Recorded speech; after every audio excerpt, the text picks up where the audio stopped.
আসসালামু আলাইকুম। আমরা অনেকেই ভাবছি করোনা বুঝি আর নেই, কিন্তু আস্তে আস্তে আবার কিছু মানুষ আক্রান্ত হচ্ছেন।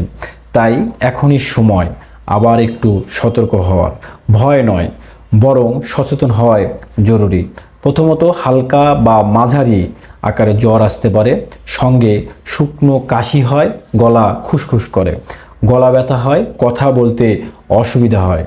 আবার অনেক সময় শ্বাসকষ্ট হতে পারে, বুক ভারী মনে হয়, ঘ্রাণ বা স্বাদ নষ্ট হয়ে যেতে পারে, কোনো খাবারে অনেকেই স্বাদ পায় না।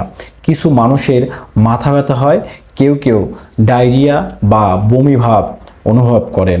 আর একটা গুরুত্বপূর্ণ ব্যাপার, একটু বেশি দুর্বলতা বা ক্লান্তি লাগে, যেন শরীরে কোনো শক্তি নেই।